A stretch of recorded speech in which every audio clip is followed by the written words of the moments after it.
Hi friends, ఏదో bus ముందు కొంతమంది జనాలు మీకు కనిపిస్తున్నారా? అవునండి, మేమంతా మహాలక్ష్మి గ్రూప్స్కు సంబంధించిన మిత్ర బృందం. ఇక ఈరోజు మేము ఎక్కడికి వెళ్ళామో అన్ని విశేషాలను కూడా మీకు నేను తెలియజేస్తాను. అయితే ఈ బస్ ముందు కొద్దిమంది మాత్రమే ఉన్నారు. మేము మొత్తం 38 మందిని కలిసి ఒక చక్కటి పిక్నిక్కు వెళ్ళాము. ఆ పిక్నిక్ విశేషాలన్నీ కూడా మీకు చెప్తాను. బస్సులో ఉన్న ప్రతి ఒక్కరిని ఒక్కసారి చూసేయండి, ఎందుకంటే చక్కటి వీడియో తీసింది మా ఫ్రెండ్, కాబట్టి అందరినీ చూపించే ప్రయత్నం ఒక్కసారి చేస్తాను. ఏ గ్రూపులో అయినా ఇంతమంది కలిసి ఒకే ఫోటో దిగలేం కదా, అందుకే ఈ చిన్న వీడియోలో ప్రతి ఒక్కరిని పరిచయం చేస్తున్నా. వాళ్ళంతా కూడా మీ అందరికీ హాయ్ చెప్తున్నారు. మీరు కూడా అందరికీ కూడా హాయ్ అనే మంచి పలకరింపు ఇచ్చేయండి మరి. ఓకే ఫ్రెండ్స్, ఇక ఆల్మోస్ట్ అందరూ అయిపోయారు. చివరగా మా ఇద్దరు ఆర్గనైజర్స్ను మీకు చూపించే ప్రయత్నం చేస్తున్నా. ఓకేనా? ఇంతకీ మేమందరము కలిసి వెళుతున్న ప్లేస్ ఏంటో తెలుసా? ఇక్రిసాట్ అంటే దాని అబ్రివియేషన్ కూడా చాలా పెద్దదిగా ఉంటుంది. ఏంటి అందరూ ఇక్కడికి వెళ్ళారు అని అనుకుంటున్నారా? నిజమేనండి, ఇది యాక్చువల్గా ఒక రకంగా ఎడ్యుకేషనల్ టూర్ కూడా అయ్యింది. అలాగే కార్తీక మాసంలో వనభోజనాలు కూడా అయ్యాయి. ఆ ఇక్రిసాట్ గురించి నేను చెప్పటం ఎందుకులేండి, మాకు చక్కగా ఇక్రిసాట్ విశేషాలన్నీ అక్కడ సైంటిస్ట్ గారు మాకు వివరించారు. కాబట్టి ఒక్కసారి ఈ ఇక్రిసాట్ దృశ్యాలన్నింటినీ కూడా మీరు చూడండి. ఇవన్నీ మీరు చూశాక నేను ఆ సైంటిస్ట్ మాకు చెప్పిన వివరాలను పరిచయం చేస్తాను. ఇక ఆలస్యం ఎందుకు, వచ్చేయండి. 3 साल पहले जब 50 ईयर हुआ था, मोदी जी आए थे. He started or inaugurated a series of events marking our 50th year celebration. Okay, तो पिछले 53 years में because of our research we have released around 1280 new varieties in these crops. 1280 plus varieties released in 81 different countries, not just in India.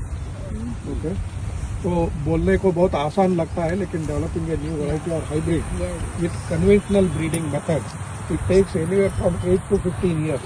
एक नया variety बनाने के लिए 8 से 15 साल लगते हैं. Selecting the genes exclusively, each gene, every crop, each gene you farmers also. How healthy are these hybrids? All food crops are meant to be healthy. So hybrid और वैरायटी को लेकर बहुत सारे लोगों को गलत फहमी है. ऑर्गेनिक हम नहीं करते, उसके बारे में भी हम बात कर सकते हैं. No, given the situation of the farmers in India, are they able to really take all these, technological? Again, these technologies are meant for farmers. That is a problem. Yeah, Even if you give the seeds, do they require a specific kind of environment? We cannot directly give seeds to farmers for the simple reason we are a international institute registered under a special act of the government of India. तो वहाँ पर हमको थोड़ा बहुत facility 99 years for research purpose at almost throwaway price. Okay, that is the government support. 99 years के लिए 3,500 एकड़ जमीन दिया गया. At the same time, there is also a limitation. That limitation is, being an international organization, we are not supposed to compete with national agriculture research system. जैसे India में Indian council of agriculture research है और state agriculture universities है, वो लोग भी यही फसल पर काम करते हैं. तो we are not suppose to fight between each other and then compete for releasing new varieties and hybrid. इसका मतलब ये है we can do breeding We can develop varieties, but we are not supposed to directly release it to farmers in our name. Then who benefits from this Yeah, that is- long-term research? Yeah, this is again meant for farmers. Okay. But how it works is like we have to collaborate with state agriculture universities and national research institutes.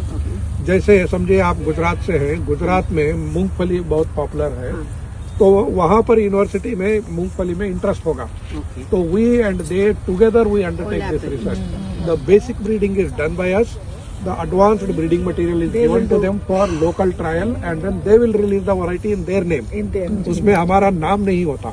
But is there any Even then, financial implications in that between the states? Research is very, very expensive. No, but that particular state, are they required to fund it, I'm asking?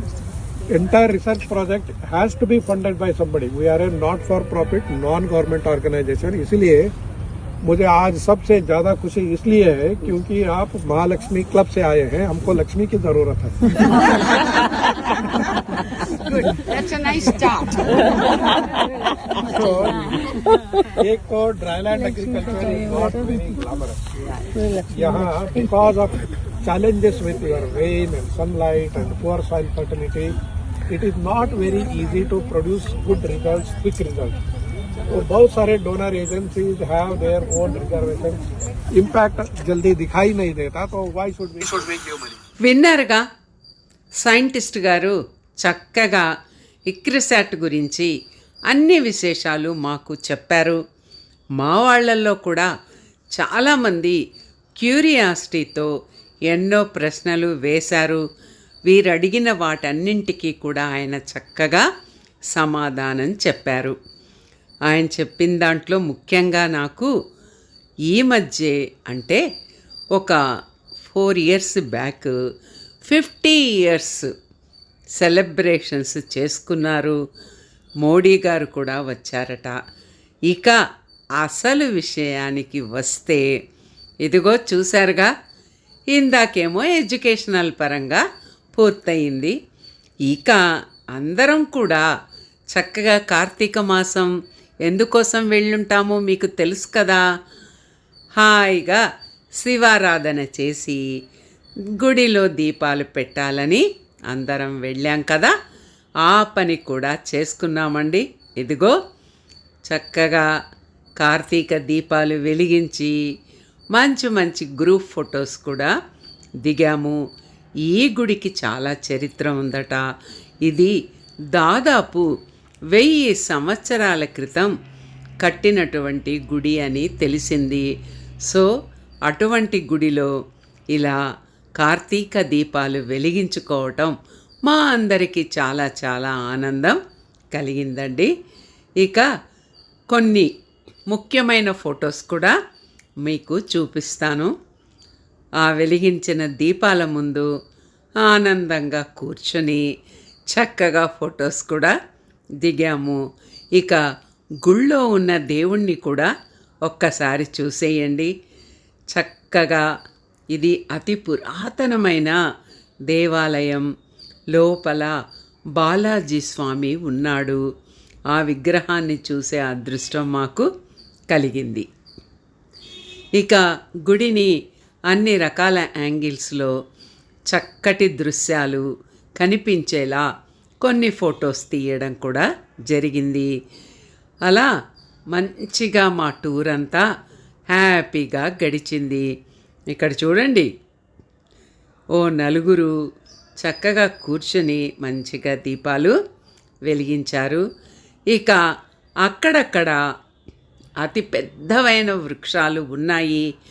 ఆ వృక్షాల దగ్గర కొంతమంది కలిసి group photos తీసుకున్నాము. అబ్బో, చాలా చాలా ఉత్సాహంగా ఉన్నారండి. పేరుకు ఏజ్ పెద్దదే కానీ ఎవ్వరూ కూడా ఏమాత్రం కూడా తీసిపోని ఉత్సాహం చూపించారు. అందరూ కూడా వాళ్ళ టీనేజ్కి వెళ్ళిపోయారు. ఇలా చక్కగా గ్రూపులుగా ఫోటోలు తీసుకున్నాము. అందరము కూడా చాలా చాలా బాగా ఎంజాయ్ చేశాము. సో ఫ్రెండ్స్, దీని తరువాత అన్ని రకాల ఫోటోలు తీసుకున్న తర్వాత మేము చక్కగా అక్కడే క్యాంటీన్ ఉంది. ఆ క్యాంటీన్లో చక్కటి భోజనం చేశాము. ఆ భోజనం చేసేటప్పటికి దాదాపు 1:30-2 అయ్యింది. ఇప్పుడు మనం శివాలయానికి వెళుతున్నాం. భోంచేశాక చక్కగా నిదానంగా ఈ శివాలయం చూడొచ్చని ఇక బయలుదేరాం. చూస్తున్నారుగా ఎంత చక్కగా మానవ నిర్మితమైనటువంటి చెరువులు ఉన్నాయి. ఇవన్నీ కూడా చుట్టూరు వృక్ష సంపదతో చాలా చాలా అందంగా ఉందండి. నిజంగా ఇదేం చిన్నదనుకుంటున్నారా? ఎకరాలు ఎకరాలు, వేల ఎకరాల విస్తీర్ణంలో ఉంది. ఇక్కడ చూడండి, భూమి అంతా కూడా చక్కగా దున్ని పంటకు సిద్ధం చేసుకున్నారు. ఇక్కడ పండే జాతులు చాలా రీసెర్చ్ చేసి తక్కువ కాలంలోనే ఎక్కువ దిగుబడి ఇచ్చేలాగా మంచి మంచి వంగడాలను వీరు రీసెర్చ్ ద్వారా కనుగొంటున్నారు. చక్కటి గ్రీన్ హౌసెస్ ఉన్నాయి. మనం వెళ్తూ ఉంటే ఆ గ్రీన్ హౌసెస్, ఈ చక్కటి వృక్ష సంపద అన్నీ కూడా కనిపిస్తాయి. ఇక నిజంగా ఈ గ్రీనరీ చూస్తూ ఉంటే అక్కడికి వెళ్ళాక మేమందరము కూడా 2 రకాలుగా ఎంజాయ్ చేశాము. ఒకటి, చక్కటి విజ్ఞానాన్ని అందించే ఒక ఇన్స్టిట్యూట్ను చూసామనే ఆనందం ఉంది.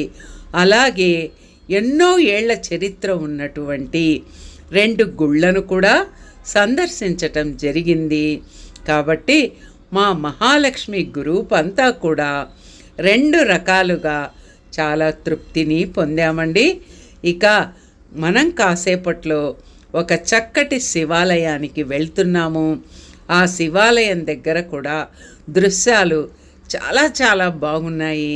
ఆయన నేను చెప్పటం ఎందుకు, మీరు నా ఫోటోగ్రఫీలో ఆ దృశ్యాలను, ఆ శివాలయాన్ని, ఆ శివుణ్ణి కూడా దర్శించుకుందరు. నాతో పాటు వచ్చేయండి. చూడండి, ఎక్కడ చూసినా బారులు తీరిన వృక్షాలు, చక్కటి గ్రీనరీ ఉంది. ఇక ఆలస్యం చెయ్యను, ఆ గుడిని చూపిస్తాను, రండి. ఇప్పుడు మీరు చూడబోతున్న శివాలయం కూడా చాలా పురాతనమైనదండి. అబ్బా, ఎంత బాగుందంటే ఆ గోపురం వెనకాల అలా వృక్షాలు ఏదో శాఖలుగా విస్తరించినట్టుంది. ఇక లోపల శివయ్య కూడా చాలా చాలా బాగున్నాడు. అందరం కూడా భక్తితో దండం పెట్టుకొని వచ్చాము. ఆ గుడి ముందు కూడా అలా నిలబడి ఫోటోలు తీసుకున్నాము. ఎన్ని తీసుకున్నా మాకు ఇంకా ఇంకా దిగాలి అనే ఆలోచన వస్తూనే ఉంది. ఆ చుట్టుపక్కల దృశ్యాలను కూడా చక్కగా చూపించే ప్రయత్నం చేస్తున్నా. చూడండి, ఒక పెయింటింగ్ లాగా ఉంది. అక్కడ అంత బాగా ఉందన్నమాట. ఇక ఏదైనా ఆ గుడిని అన్ని యాంగిల్స్లో చూపించాలని అక్కడక్కడ కూడా ఫొటోస్ తీస్తూనే ఉన్నాను. చాలా బాగా వచ్చాయి కూడా అనిపించింది. ఇక శివయ్యతో పాటు మరి వాళ్ళ అబ్బాయి ఉండాలి కదా. ఇది గణపతి విగ్రహం, చాలా బాగుంది. ఇది రీసెంట్గా పెట్టారనుకుంటాను. ఇక్కడ కూడా మా వాళ్ళు చక్కగా కార్తీక దీపాలు పెట్టి దండం పెట్టుకున్నారు. ఇక ప్రతి చోట పెద్ద పెద్ద చెట్లు ఉండడం, ఆ చెట్ల దగ్గర మేమంతా ఇలా గ్రూపులుగా ఫోటోలు, విడివిడిగా ఫోటోలు దిగడం చేస్తూనే ఉన్నాము. ఇక ఐక్రిసాట్లో కొన్ని ఫోటోలను కూడా చూపిస్తాను. ఇదిగోండి, అక్కడ చక్కగా పోస్టర్స్ లాగా పెట్టారు. ప్రతి పోస్టరు చక్కటి విషయాలను తెలుపుతూ ఉంది. మరికొన్ని పోస్టర్స్ కూడా చూడండి. చూశారుగా, ప్రతి చోట చక్కటి పోస్టర్స్ ఉన్నాయి. అవి చదివి విషయాలన్నీ తెలుసుకోవచ్చు. ఇదిగో ఇప్పుడు చూపిస్తున్నాను కదా, ఈ మమతా షాపులో అమ్మో బోలెడన్ని హ్యాండీక్రాఫ్ట్స్, గిఫ్ట్లు, పర్ల్స్, సిల్వర్ జ్యువెలరీ, ఇంకా షర్ట్స్, గ్రీటింగ్ కార్డ్స్, ఇంకా చాలా చాలా ఉన్నాయండి. ఎక్కడైనా షాప్ కనిపిస్తే ఆడవాళ్ళు షాపింగ్ చేయకుండా ఉంటారా? చేశామండి మేము కూడా. సో ఇక్కడ చాలామంది కలిసి ఒక గ్రూప్ ఫోటో దిగాము. అయినా కూడా కొంతమంది మిస్ అయ్యారు. ఇక అక్కడ ఉన్న చెరువులు, ఆ దృశ్యాలు ఎన్ని ఫోటోలు తీసినా, ఎన్ని బంధించినా ఇంకా తనివి తీరలేదు. ఇంకొన్ని చిత్రాలను చూపించే ప్రయత్నం మీకు చేస్తున్నాను. చూశారుగా, అక్కడక్కడ చక్కగా కూర్చోటానికి కావలసినటువంటి ఇలాంటి మంచి షేప్లో ఉన్న ప్రదేశాలు కూడా ఉన్నాయి. హాయిగా అక్కడ కాసేపు కూర్చోవచ్చు కూడా. ఇంకా ఎన్ని చూపించిన ఇక్రిసాట్ అందాలను పూర్తిగా మాత్రం నేను చూపించలేకపోతున్నాను. ఎందుకంటే అంత విస్తీర్ణాన్ని నేను కవర్ చేయడం కష్టమే కదా.